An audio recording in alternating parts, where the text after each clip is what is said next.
Okay, and welcome back to Space Engineers. This is episode 7, I think.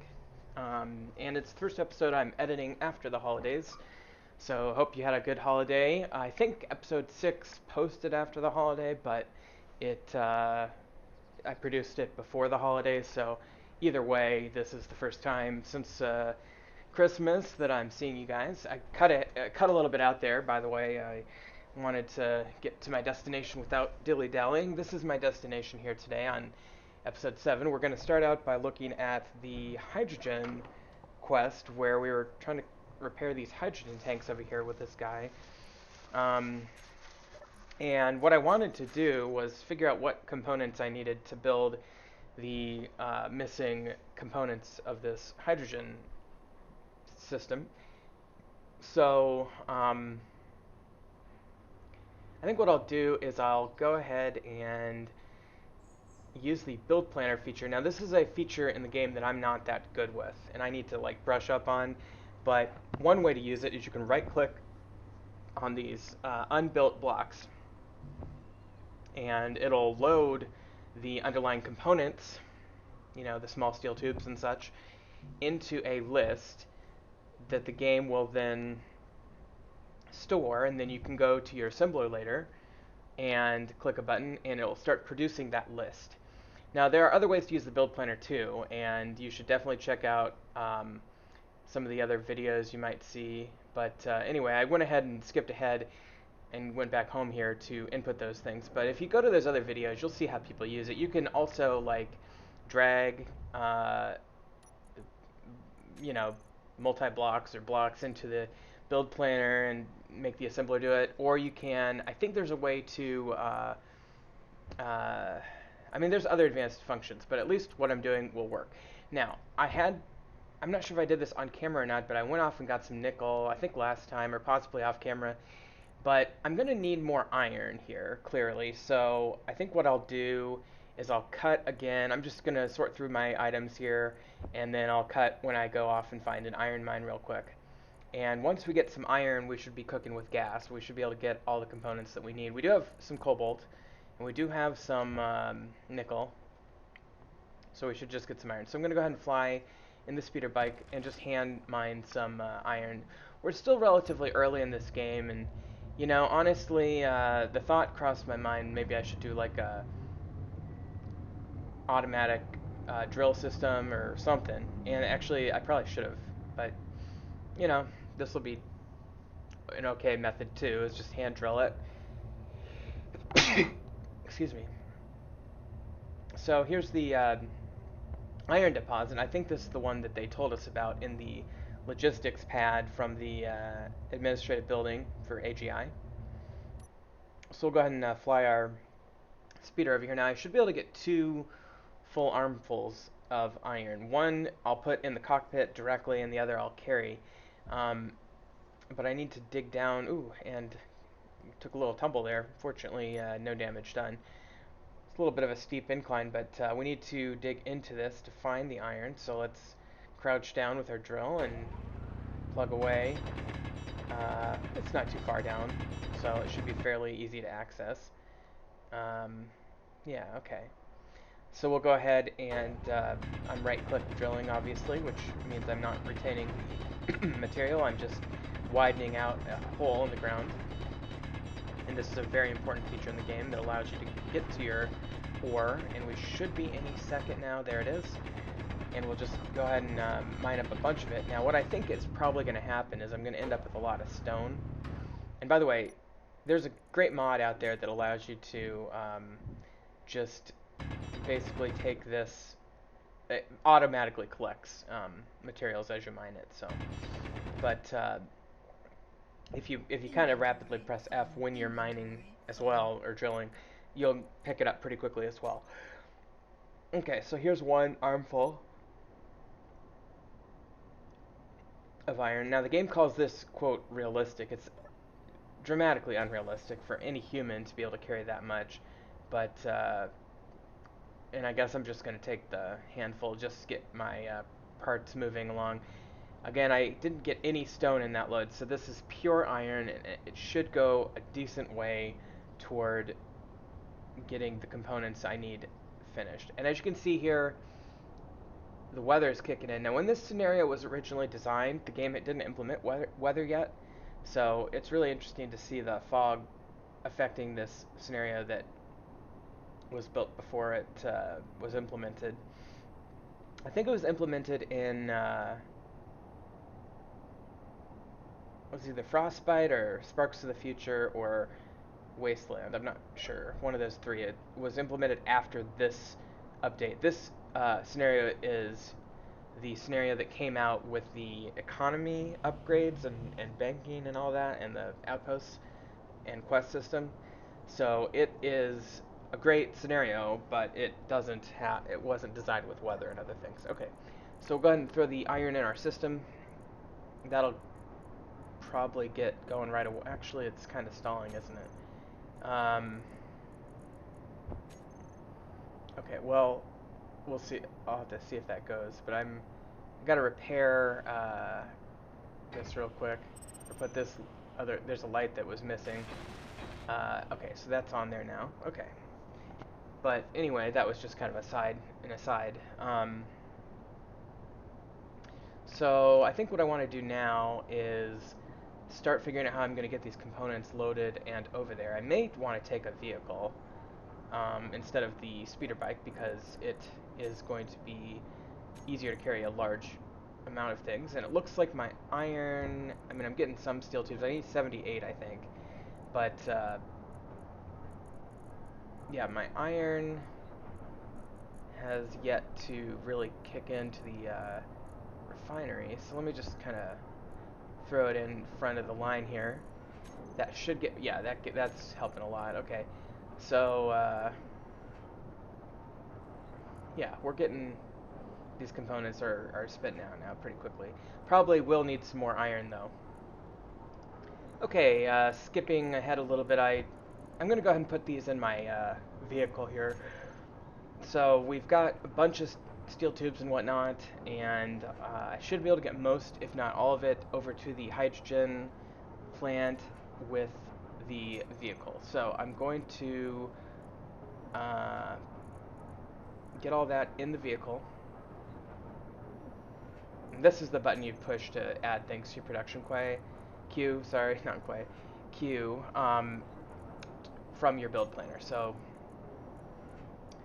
that will make up for all the components that I just built. But just adding some more parts in here, but I'm going to go ahead and take these parts over to the hydrogen, and if I'm missing any at the end of the day, I'll just fly it over. Because I have the feeling this will take care of 90% of it, and whatever is left over will be easy to transport via the airship. Okay, or the speeder bike. So I think I'll just take this vehicle, which I really enjoy this vehicle. So press P to unlock from the thing. You could use P in this scenario. A lot of good expert players will tell you not to use P once you get into a little bit more complex. I think I talked about this because it will unlock all of your connectors on a system, which could be devastating for a larger system where there's a whole bunch of ships that are subject to damage or destruction if you unlock them without turning them on first, let's say. And so you definitely want to create a more specific unlock command rather than using P if you have a complex system, but we have such a simple system that we don't need to worry about that. Okay, so we're just driving down the road here to the hydrogen area. It's obviously a lot slower to get there on land, as is the case with anything really. That's why we pay more money to fly across the country. But we're getting pretty close. It's a kind of a realistic looking and beautiful road that we're taking, so that's always good. And here we go. It's right up here. You can see it off in the distance there. And there's a rock off to the right there as well. I think that's one of the nickel sources that we've come across. But, okay, here we are at the place. And we've got these unconstructed components, and we should have a lot of stuff in our vehicle that can be used to repair or to deal with these things, to to build them. So we'll go ahead and do that.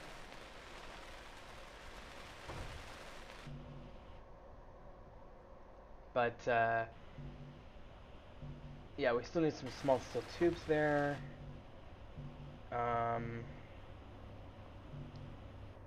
then we'll get some other components here, and that should get us pretty close, like I said, but it looks like I'm going to be low on small steel tubes anyway. Yeah, we definitely need a lot more small steel tubes. We have the big ones,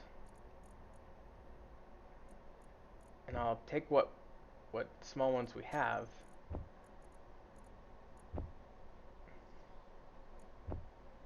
But we're going to be low on the small ones, I think, for the whole system. Okay, so we need 28 more large.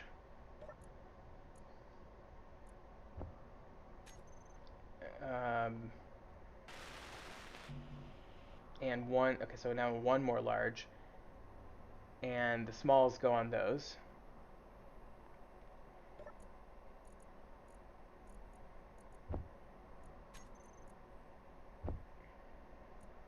All right, let's see what we get with this. Okay, so the hydrogen tank is now done. We'll just finish welding it here. Okay, and the extra small tubes I'll put in these, I suppose. That one's done. That one we need 3 more. That one we're gonna need 20 more. That one we have plenty. We need steel plates on that, but so I think we need 23 more small steel tubes. And we're going to need some more steel plates, it looks like, too. Now, as I've stated before, we could harvest those from, a nearby building, but I've decided not to do that in this playthrough, and so we need 6 more steel tubes there, so 29, I believe, if I did my math correctly, and a bunch of steel plates as well. So I think that'll do it for this carload. That was good. I think I could definitely manage the rest in a flight from my base back here, but for now we're gonna head back. We're gonna have to manufacture 30 more steel tubes and maybe 100 steel plates or whatever it was, and we'll have to head back there once we have those materials. Okay, and I've cut back to home here, and having just spent most of my materials there on the hydrogen, we will now back this up and probably load out the excess components, and we're gonna have to make some more small steel tubes, although I added those whatchamacallums, the build planner ones back into my thing, so maybe they'll already be ready. And we need some steel plates as well. So backing up, okay, we're attached, and let's see if I can just well, I think we'll just unload these things first to the cargo container, and then I'm trying to see if where the small steel tubes would be. There's still some iron in that connector, interestingly enough.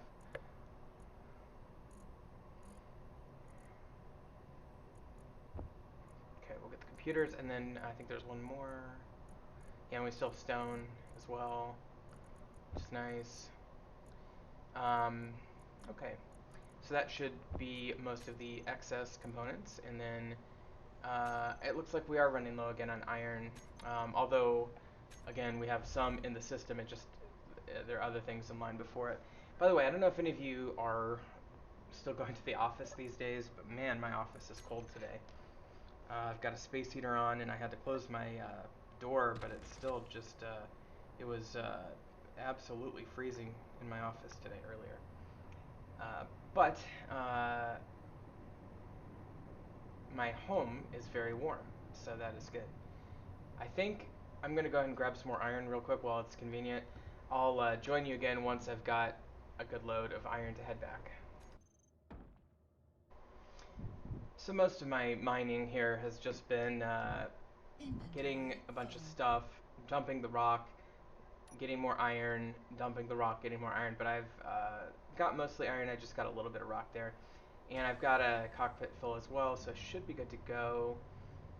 So we'll head on back, and again, this should cover me for a while. I know I said that last time and it didn't, but this one should cover me for a little while.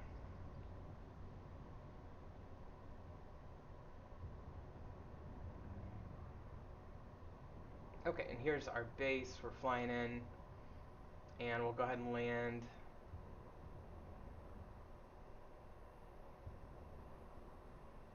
Go ahead and land on the driveway again here.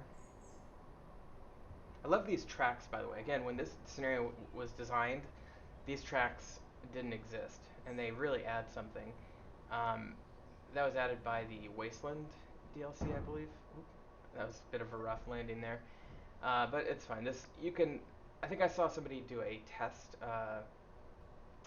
landing ships and just dropping them from various heights, and basically they determined that anything less than 10 meters won't really damage anything, and frankly you can go quite a bit higher than 10 meters if you've got the right blocks to take the blow of impact, and if you take it in a measured, distributed fashion.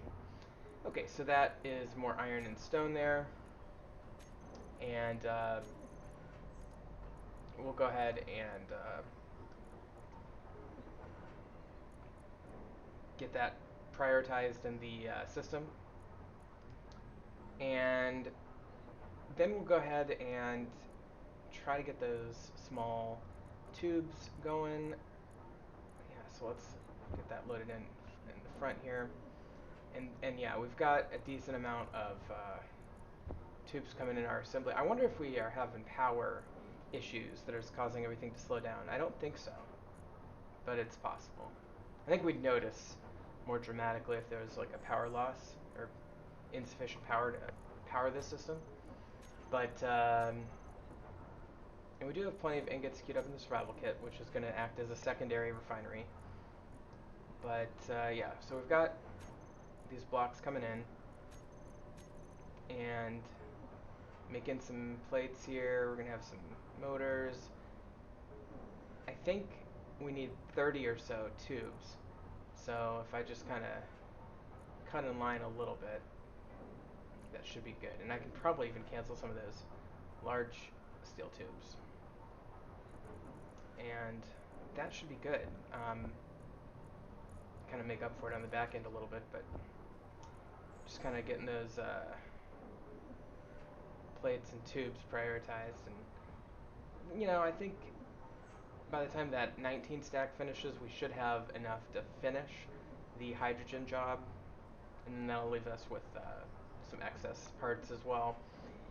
Sometimes people play this and they like to have a lot of excess parts. I fall into that category. Others prefer to keep their excess parts to a minimum and stick to a really efficient build planner based method. Okay, so with that here, I think that's enough. 209 plates, 40 or so steel tubes. Yeah, that should be plenty. So we'll get these parts, and I think I should be even able to carry them in my inventory, I think, yeah. And so I'll just head on over in the flyer, and that should be enough to finish the project, I think. Oh yeah, I forgot to take the metal out of this cockpit.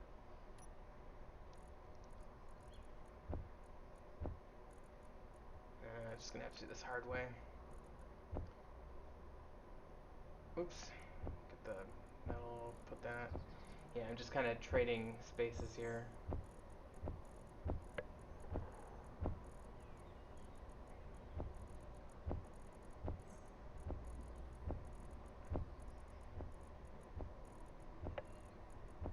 Okay, and once I get all the plates in here, then I'll just go drop off the amount of metal that I have in my system.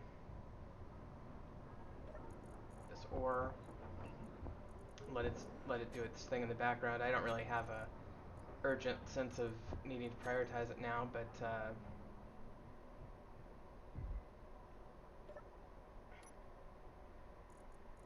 well, anyway, that should be good. And then we'll go ahead and head on over to the hydrogen. And here we are back at the hydrogen place with our materials that we just made and collected.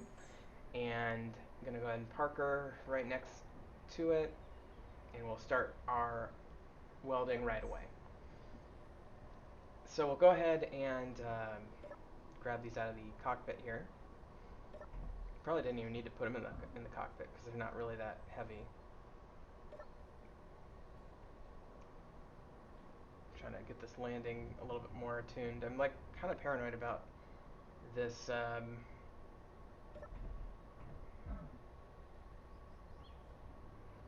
Okay, so anyway, let's get the materials out of the cockpit. Should be plenty. And I do have some uranium going in there as well to keep the thing powered. And we'll get this one first. Very good. It's green. That's good. Get this one. Now that one's done. Cargo container. Now this one will be done. Very good. Connector. And finally this one. And that one is... So we did get enough to finish the job. Very good. So that should complete the quest. Contract was successfully finished. Very good. So...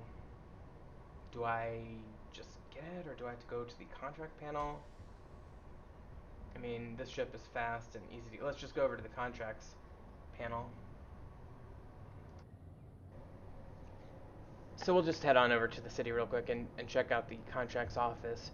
This game does such a great job of giving you the ability to quickly and easily maneuver in 3D space, even in the face of what would normally be large seeming ground objects. So they seem really small when you get up in that kind of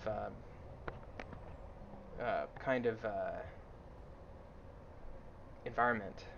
But anyway, here's the city, and we'll go fly next to the contract office, and we will try to collect our reward here, if it hasn't already been, you know, quote unquote collected. But I definitely saw the words contract successfully completed on the screen, so I know that the game has registered our completion of that quest. Simply a question of how I get paid for it. I don't recall what the payment was supposed to be. I vaguely have the notion that prior to doing the quest, I had something like, I don't know, 5,000 or 7,000 in my account. So hopefully there'll be some more money in that account, either through my action or just automatically in the next few minutes here.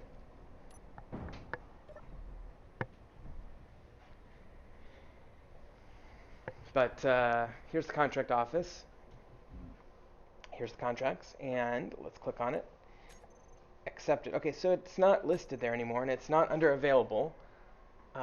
We just have the two. We have the zone chips and the medical components contracts available. So it's not listed there. And there's our medical components we're temporarily storing there until we can get 6 collected to complete that quest. The medical components is 10,000. Maybe this one was like similar amount. So I should check and see. Maybe it went into my account automatically. Because there's nothing else in here I can really do. Yeah, it's number 3, repair. So that is done. Let me just try to get to an ATM and check out.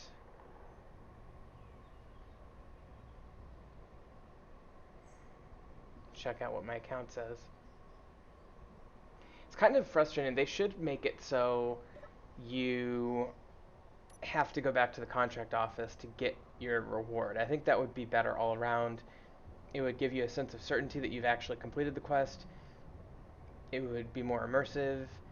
it would allow for the transfer of objects, not just an account credit, but I assume that there's money in my account, and we'll have to check that out a little bit later. But there's a couple of farm type buildings over here, and I haven't checked these out yet, so maybe I'll do that real quick. Should I just take this vehicle? Oops, that was kind of hard. Uh, I could just take that right now, but I think I'll try to explore first. So, oop, up, up, up, up, up, oh, shoot, oh, God, oh, God, oh, God. Okay, we're good. Almost fell over backwards there. But I think if I do this carefully, I can avoid that.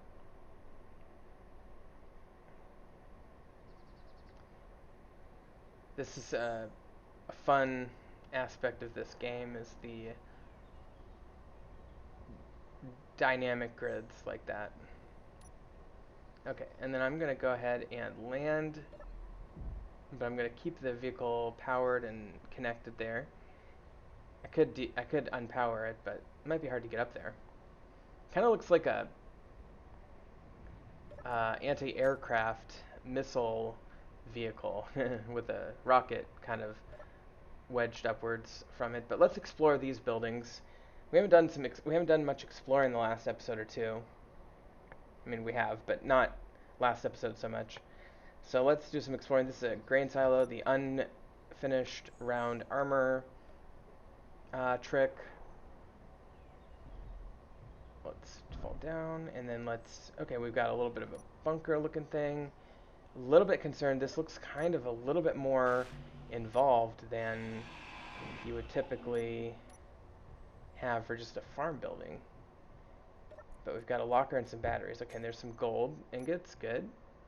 Might as well harvest these door parts since I broke through it and couldn't repair it. But there's a broken down battery, I could take that too.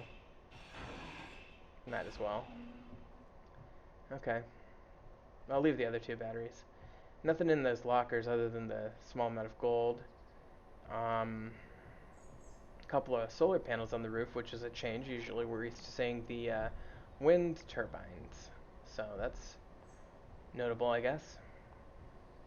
And okay, here's an airlock, and then a little bedroom with some lockers.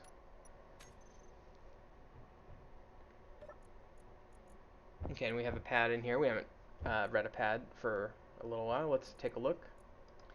Pioneers of farming. This is from the Sunset Valley News.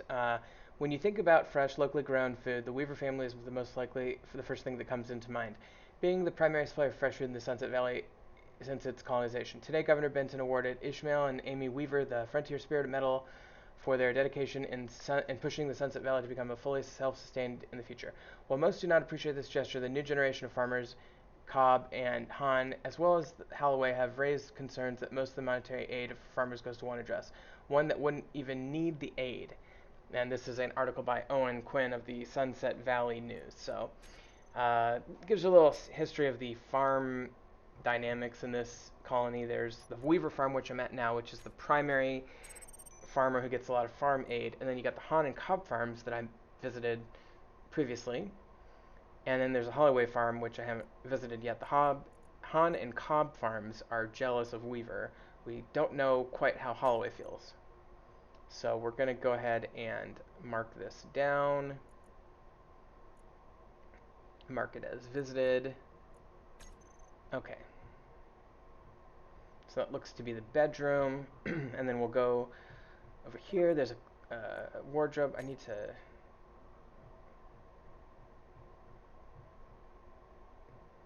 It's a cute little building, very rustic. But again, you'd feel comfortable.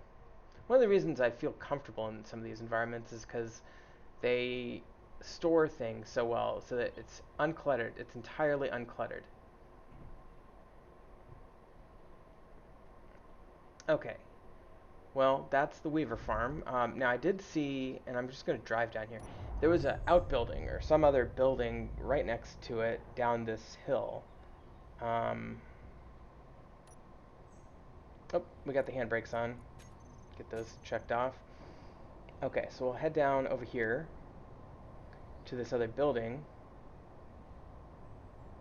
carefully because we've got a freaking flyer on top of this thing.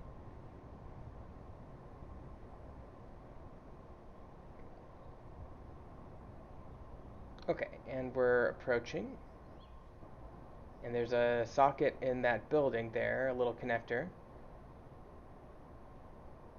Go ahead and get out here. There's a windmill as well. So unlike the other building where there is a solar panel, I just about flipped it there. There's a windmill, excuse me, powering this one. One windmill generates a little bit more power, generally speaking, than two solar panels. It's probably about a 2.5 to 1 ratio on average, depending on conditions. Okay, so this appears to be like a garage. And I'm going to have to drill through this. Or, grind through it, I mean.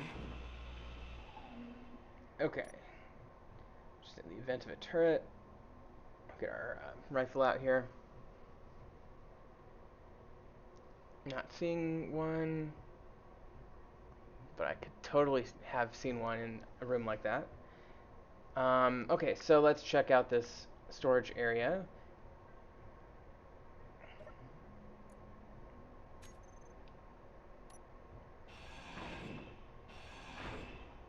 Get the rest of the components from this door.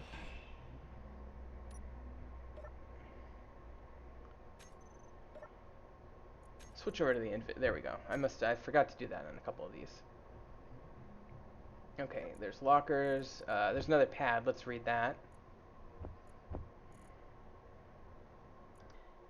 Again, this is from Ismail Weaver, it's from K33PO. My work is done. Both Han and Cobb families believe each other responsible for the sabotage, should snowball each other out of business soon.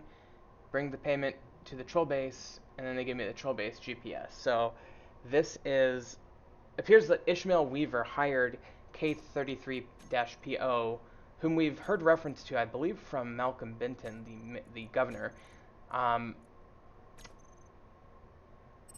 about a sabotage plot between the Han and Cobb farms that was set into motion by Weaver to cause chaos, basically. Unfair competition. So that is an interesting plot that's going on between the farmers specifically. And we're supposed to pick up payment from the troll base.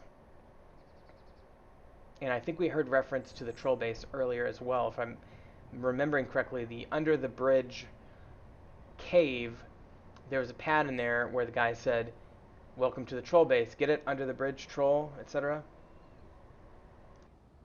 And we do have this dead guy on the side of the farm here, which is interesting. And there's no clue as to who that could be. It seems likely it would be one of the Weavers, but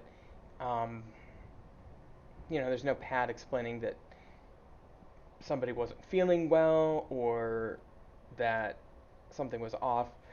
Excuse me.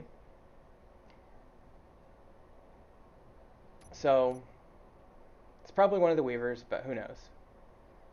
Because I think the K33PO guy was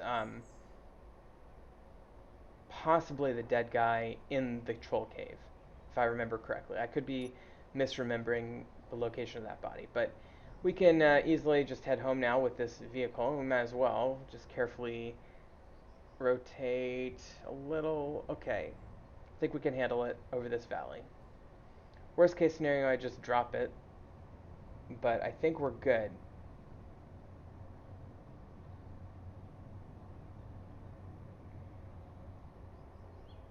Okay. One thing about the flying in this game, like I was kind of mentioning earlier, it really is quite realistic because if you think about it, if you've ever been on a plane when it takes off, a plane takes off and the ground becomes very quickly very small and almost like a model. And you can see cars driving and you can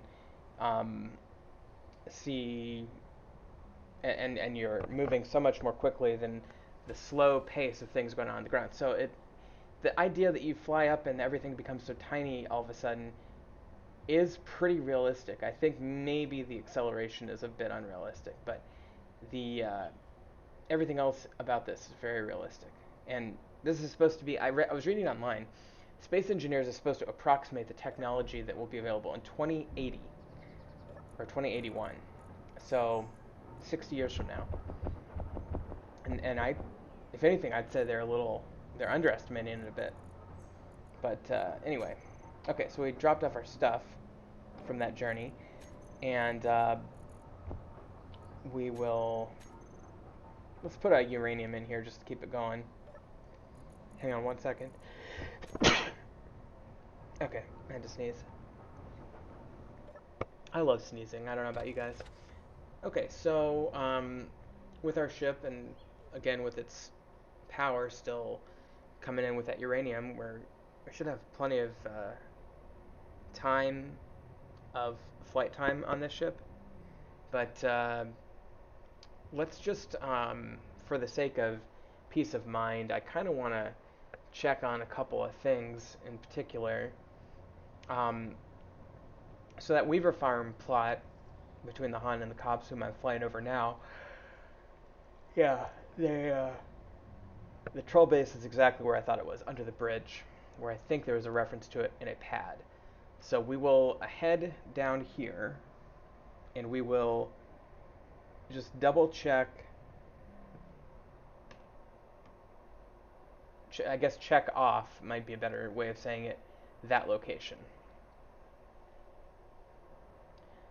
So let's just go right over here.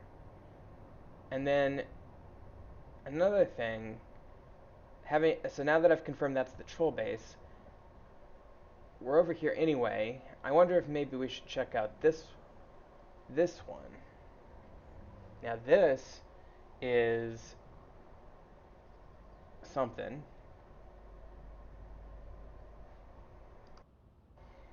Because there's this other landmark over here, and since we're out and about, we might as well check it out. Yeah, it's the Freddy's Treasure Cave. Now I believe we got the pad from Freddy's mansion on this, and if I remember correctly, and I could be misremembering this, but I remember there maybe was a reference to turrets guarding the treasure. So, as we almost always do when we go to a new cave location, we are going to be really on the lookout, in particular for this one, for turrets. So let's head on down and check it out. And we'll go ahead and park the vehicle.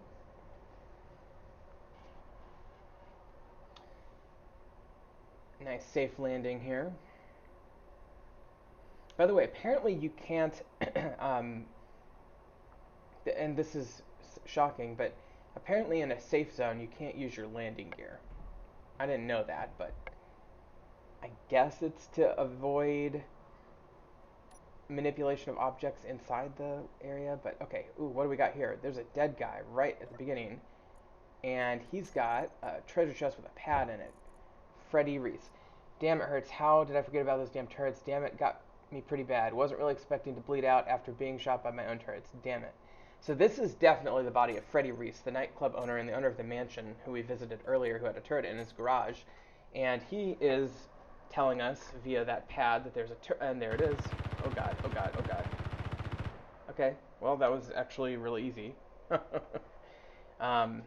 We managed to get a good angle on it before it was able to track onto us. It might have been the angle of the cave or whatever, but oh, there's another one right there. Oh god, okay. Let's see if I can get this one. Okay, we got that one too, fairly easily. So Freddy's an idiot, I guess, or he didn't have a very good gun. We'll go ahead and break that down. And then we'll go ahead and there's a door, and then this one we could probably break down as well. I wonder if there are any other turrets in here, though. I don't see any. It doesn't look like one of those old underground bunkers, so, oh, and 20, these are cool. They have 20, small small tubes. Okay, so there's the door, little cage section, couple batteries, lights. Cute little installment here. We can get the parts from this door too. Doors have a lot of good parts, you know, construction components, motors, steel tubes, computers. I mean, it's just a little hodgepodge of useful components. It's not a ton, but it's, you know, enough to supplement things. I really like the 20 small tubes on those catwalks. Okay, so let's just be careful here. There's a ladder going down. Jump it. Okay. And there's a broken light there. And, okay, no turret. We have one crate and one locker for loot chests, it looks like. And that looks like a gold locker, too. And there's a zone chip. All right, we got a zone chip. That's a big deal. That's one of 5, I think, total. Okay, and 4,500 bucks. Superconductor, level 3 drill, reactor components. Not too shabby. Okay. And a couple of those gold and silver ingot stacks as well. So get the upgraded drill right away, might as well. Still don't have an upgraded grinder though, strangely enough. Okay, but that was still pretty useful. So we'll go ahead and head back to our ship now. We've got a pretty good load of materials. Freddy clocked out before he could get down to his treasure, it looks like. I don't know how you're that stupid, though, to leave your own turrets active and capable of shooting you and forget about them. That seems unbelievably stupid. Literally unbelievably stupid. But we'll go ahead and mark that off. And while we're on here, let's find that troll base in AIS. That's one of the places from downtown in the city, but we'll double check that. And that is the deliver items here. That is, I think, the hydrogen one. But anyway, let's take what we got and drop it off at home. The episode's getting kind of long already, so we'll probably try to finish up here. In fact, let me just do a quick cut so we get a little closer. And here we are back home. And I'm going to drop off my stuff, consolidate my stuff, and store all of my stuff that we gathered. So this episode was very successful. We didn't die, which is always good. We finished repairing the hydrogen at Kozlov's Hydrogen. We got our reward for that, apparently. I think it's in our account. We got the Weaver farm completed, and we got the troll base GPS coordinates. Then we explored Freddy's treasure cave and got Freddy's treasure, which included one zone chip. In essence, we completed a benchmark for the series of completing 1/5 of the zone chip quest line, which is essentially the main quest line, or at least partially the main quest line. So it's a big deal. But I'm going to go ahead and store all this stuff and do a little organization around the base, and we'll pick it up here next time. But if you've been watching, thank you so much. I really do appreciate the support. Having a great time with this series. I hope you are too. And next time we'll do a little bit more exploring, and we'll do a little bit more work on the base, and we'll just go from there. So thank you so much for oh yeah, here we go. Here's the ATM, and we did have extra money in the account from that Kozlov hydrogen thing. So anyway, sorry. Thank you so much for watching. We'll see you next time on Let's Play Space Engineers: The Lost Colony.